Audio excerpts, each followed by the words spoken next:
परमपूज्य आई श्री कलावती देवी यांचे चरित्र. श्रोते हो, नमस्कार. आत्तापर्यंत या चरित्राचे 4 विभागांचे वाचन झाले. मी प्रथम प्रत्येक भाग 15 मिनिटांचा करण्याचे ठरविले होते, पण एखादा विषय अर्धवट सोडणे बरे वाटत नव्हते. त्यामुळे काही भाग 17 मिनिटांचे, काही भाग 20 मिनिटांचे, तर काही भाग 25 मिनिटांचेही झाले आहेत. तेव्हा क्षमस्व. त्यामुळे थोडा वेळ लागला तरी आपण सहकार्य कराल ही विनंती. आत्ताही पंचमोल्हासाची सुरुवात करताना ही गोष्ट आपल्याला कळवावी असे वाटले. धन्यवाद. परमपूज्य आई श्री कलावती देवी यांचे चरित्र पंचमोल्हास. संतवाणीचा प्रभाव. एकदा आईंचे धाकटे चिरंजीव कमलाकर हे आईंना म्हणाले, 4 महिन्यांपासून माझे डोके सारखे दुखत आहे, त्यामुळे ऑफिसचे काम करवत नाही. औषधे, इंजेक्शने सर्व काही करून पाहिले. 50-60 रुपये खर्च झाले, पण थोडासुद्धा गुण नाही. तेव्हा आई म्हणाल्या, रोज सकाळी 2 तास श्रीहरिमंदिराच्या भोवतालचे कुंपण तू छाटायचे. ते काम पुरे झाले की तुझी डोकेदुखी थांबेल. त्याप्रमाणे केल्यावर आईने सांगितल्याचा त्यांना अनुभव आला. बाळकृष्ण जांभेकर आईंच्या सहवासात काही दिवस राहण्यासाठी आला होता. एके दिवशी त्याचे पोट फार दुखायला लागले.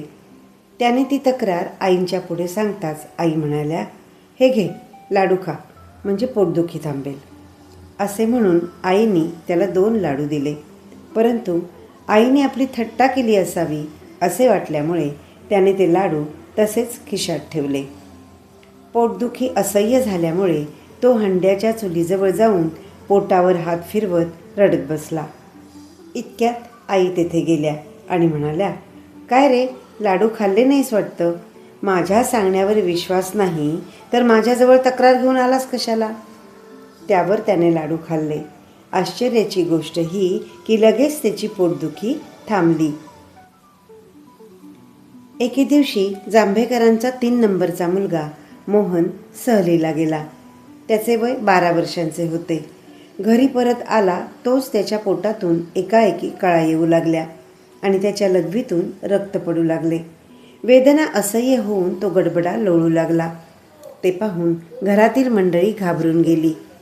जांभेकरांना उद्देशून आई म्हणाल्या, घाबरण्याचे कारण नाही, याने गूळ पुष्कळ खाल्लेला दिसतो. तेव्हा याला एक काढा करून द्या, म्हणजे बरे वाटेल. असे म्हणून काढ्याची माहिती त्यांना सांगितली. त्याप्रमाणे त्यांनी काढा केला, पण त्यांची श्रद्धा अजून कच्ची असल्याने तो काढा देण्यास त्यांना धैर्य झाले नाही. त्यामुळे त्यांनी हळूच तो काढा मोरीत टाकून दिला. दुखण्याचे स्वरूप जेव्हा उग्र दिसू लागले तेव्हा जांभेकरांनी डॉक्टरांना बोलावून आणले. औषधे, इंजेक्शने देण्यात आली, पण रोगाचे प्रमाण कमी होण्यापेक्षा अधिकच वाढू लागले. तेव्हा मात्र सर्वांची गाळणच उडाली. त्यावर सर्वांनी एकदम एकमत करून डॉक्टरांचे औषध बंद केले आणि त्यांनी आईंच्या जवळ औषध मागितले. तेव्हा आई म्हणाल्या, तुम्ही म्हणता या 3 दिवसात किती इंजेक्शने झाली, औषधे पण बदलून देण्यात आली, 30 रुपये बिल झाले, पण थोडासुद्धा गुण नाही. याला देवाने काय करावे. तुमची श्रद्धा अजून डळमळीत आहे, तेव्हा तुम्ही माझ्यापुढे सांगून काय उपयोग. त्यावर ती मंडळी आईनं शरण आली. आई म्हणाल्या, परवा मी सुचवलेला तोच काढा करून द्या.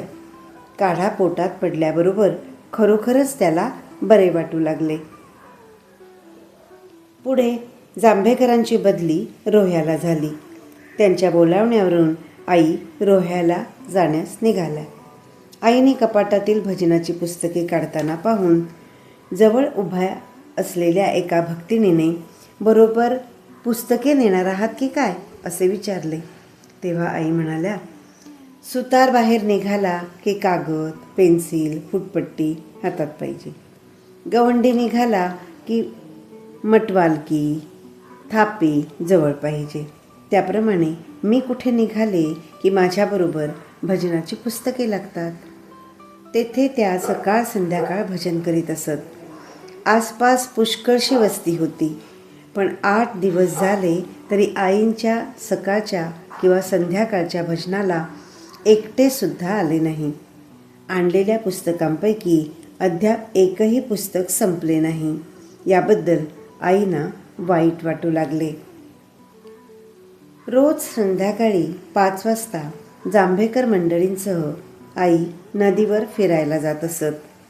एके दिवशी नदीवरून परत येतेवेळी लक्ष्मीबाई कडेवरच्या मुलीकडे बोट करून म्हणाल्या, आज बेबीचे अंग गरम वाटते. आई म्हणाल्या, रात्री 12 वाजता तिला मुलांचे दुखणे येऊन जाणार असे वाटते, तेव्हा आत्ताच औषध देऊन त्याचा बंदोबस्त करा.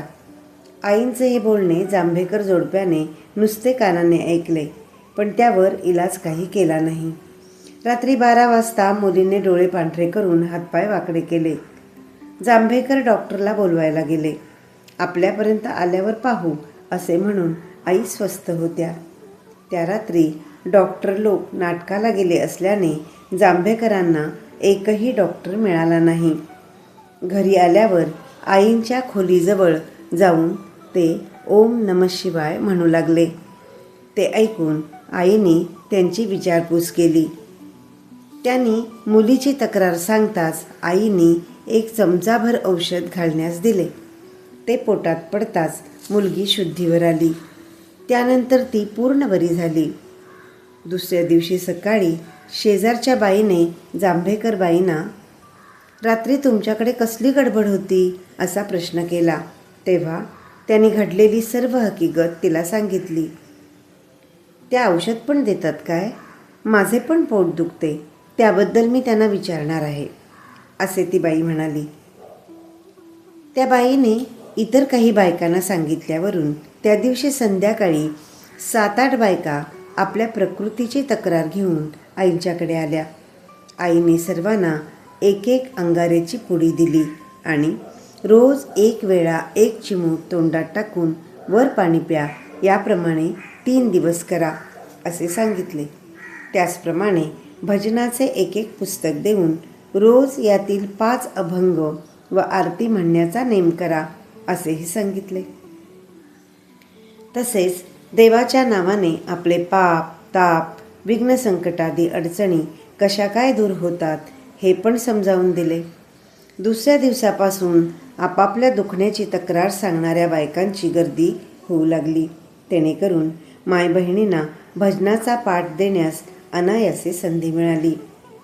त्यामुळे बरोबर नेलेली भजनाची पुस्तके संपून पुन्हा मुंबईहून मागवावी लागली. एकंदरीत कृष्णाने केलेल्या त्या जादूमुळे तेथील मंडळींना भजनाच्या पुस्तकांची ओळख पटली.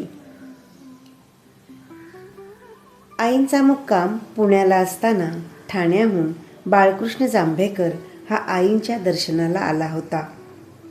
कोण कोण आलात म्हणून आईने विचारले.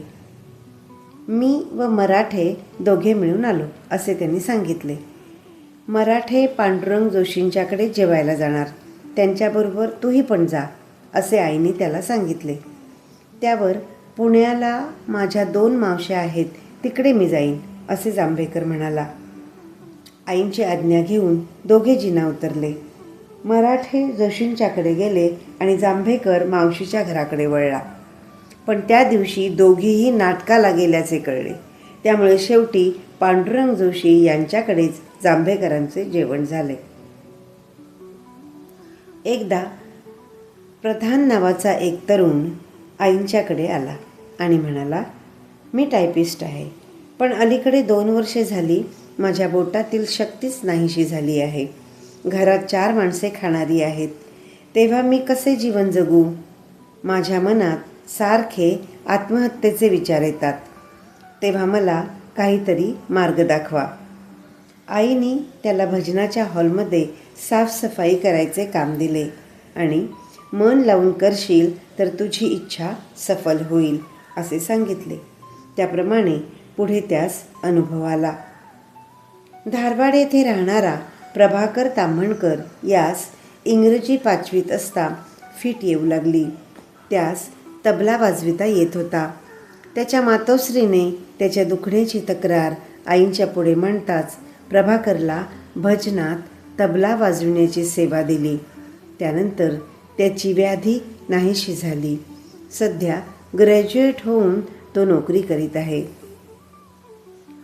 एके दिवशी कर्जतहून जांभेकरांचे आईंना पत्र आले.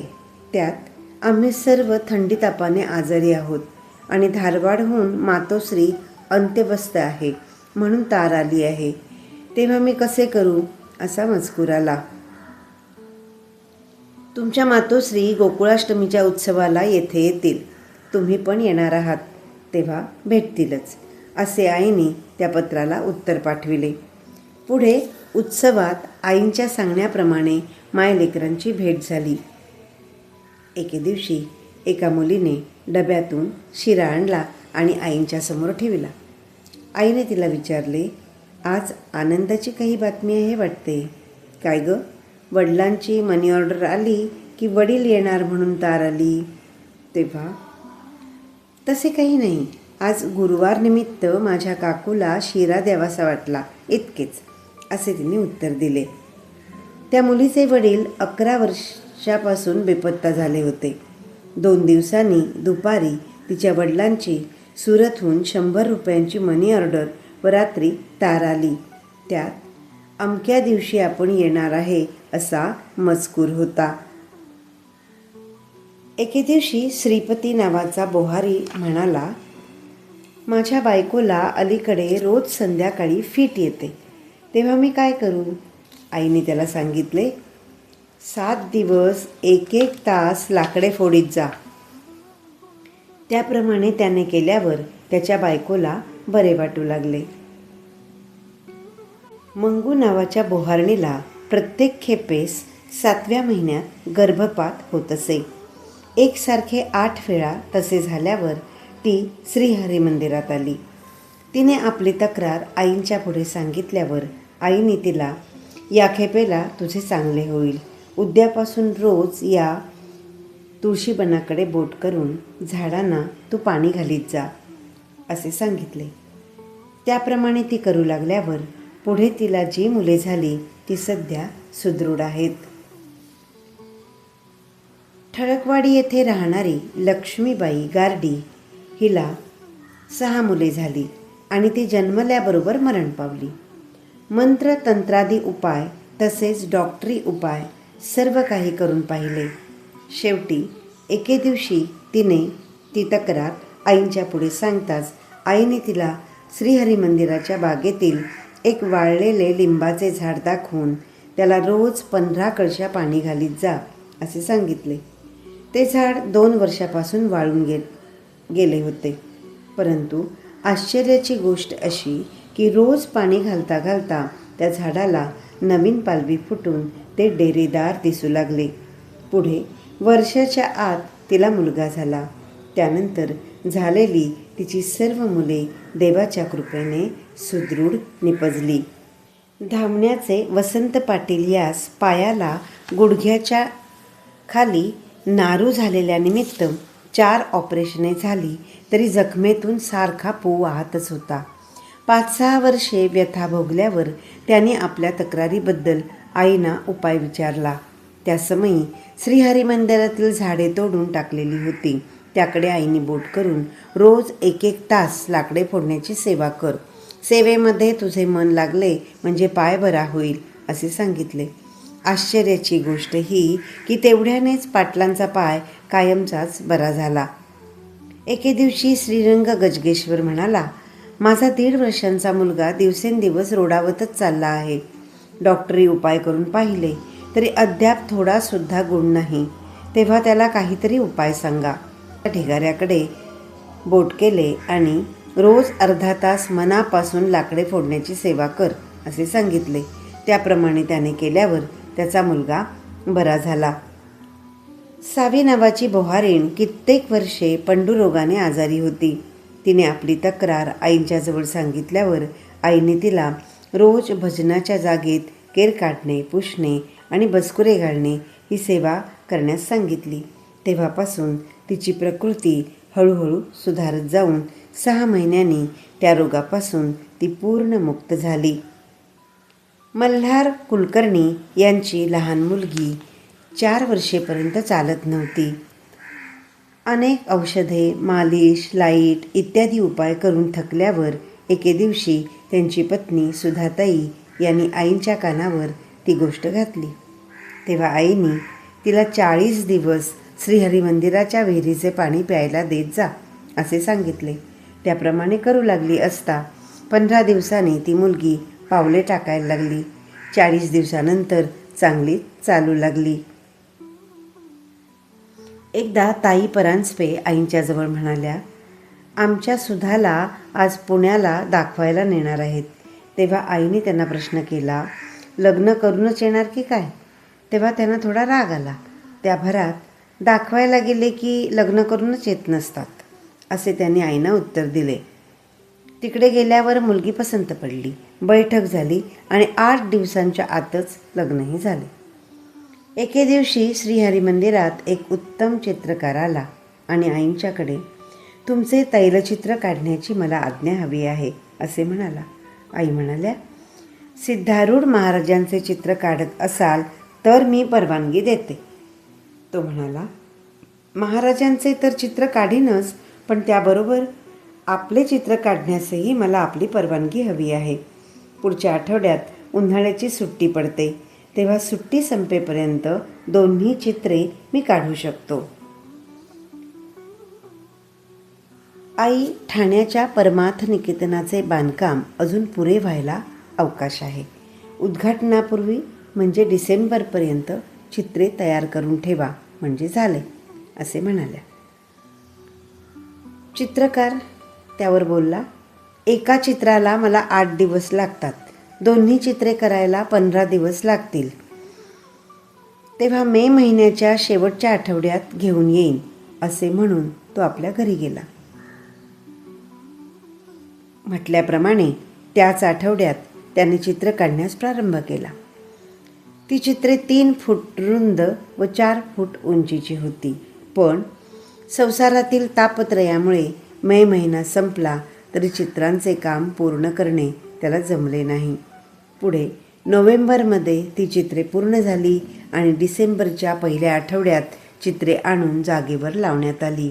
तेव्हा मीपणाच्या धुंदीत मी बोलून गेलो, पण शेवटी आपल्या इच्छेप्रमाणेच घडले असे तो.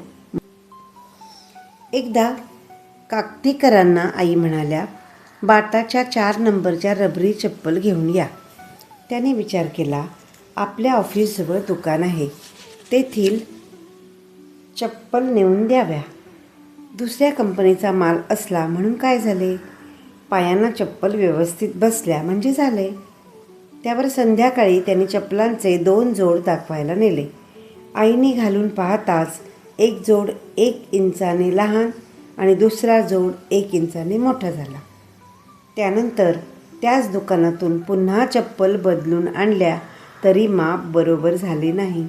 त्यावर त्यांनी बाटा कंपनीचा 1 जोड आणला, तो मात्र पायाला बरोबर बसला. एकदा शामरावांना सायनाकच्या दुकानातून रॉकेल घेऊन या असे आईने सांगितले. त्यांनी असा विचार केला की अर्ध्या फरलांगावर जाण्यापेक्षा जवळच्या दुकानातून रॉकेल आणावे. त्याप्रमाणे त्यांनी आणले आणि गुपचूप ठेवून दिले. पण गंमत अशी झाली की ते तेल घातल्यावर स्टोव पेटेनासा झाला. आई म्हणाल्या, रॉकेलमध्ये पाणी आहेसे वाटते. सुमन म्हणाली, आत्ता रॉकेल सर्रास मिळते, तेव्हा पाणी कशाला कोण घालणार? वात लहान झाली म्हणून पेटत नसावा, नवीन वात घातली की पेटेल. त्यावर वात घालण्यात आली, तरीही स्टोव पेटला नाही. हलशीकर म्हणाले, स्टोवमध्ये घाण साठली असावी. त्यावर त्यांनी स्टोव धुवून स्वच्छ केला, तरी पण तो पेटेना. तिसरा म्हणाला, निर्भय स्टोवचे बर्नर 2 महिन्याने कॉस्टिक सोड्यात घालून शिजवावे लागते, नाही तर पेटत नाहीत, अशी मी जाहिरात वाचली आहे. त्यानंतर त्याप्रमाणे करण्यात आले, तरी स्टोव पेटेच ना. शेवटी कोणासही नकळत विष्णूकडून आईने सायनाकच्या दुकानातून 1 गॅलन रॉकल आणविले आणि स्टोवमध्ये घातले. त्यावर लगेच स्टोव पेटला. एका वर्षी बोहाऱ्याच्या दोघी बायकांनी हरिमंदिराच्या आवारात केर काढून सडा घालण्याची सेवा पत्करली होती. काही दिवसांनी एकाएकी आईंच्या कमरेत सणक भरली. त्यामुळे आई निजून होत्या. पहाटे त्या बायका आल्याबरोबर आईंची विचारपूस करू लागल्या. आईंनी त्यांच्याजवळ बोलून त्यांचे समाधान केले. त्यावर आई त्यांना म्हणाल्या, रात्रभर झोप लागली नाही. आता थोडी मी झोपणार आहे. पुढचा दरवाजा चांगला लावून घ्या, नाहीतर एखादा बोका येऊन दंगा करून आरसा फोडील. कामाचे विचार डोक्यात असल्यामुळे दरवाजा लावावा हे त्यांना स्मरले नाही. 6च्या सुमारास एकाएकी मोठा आवाज झाला. आई दचकून जाग्या झाल्या. तेव्हा त्यांच्या समोरून एक भला मोठा बोका पळाला. इतक्यात बाहेरून बायका आवाज ऐकून धावत आल्या. त्यांनाही तो बोका दिसला. त्यानंतर त्यांनी खोलीत वाकून पाहिले. तेव्हा त्यांना खिडकीत ठेवलेला आरसा खाली पडून त्याचे 25 तुकडे झालेले दिसले. तेव्हापासून आईंच्या शब्दाकडे लक्ष देण्याने फायदा आहे असे त्यांना कळू लागले. ओम नमः शिवाय.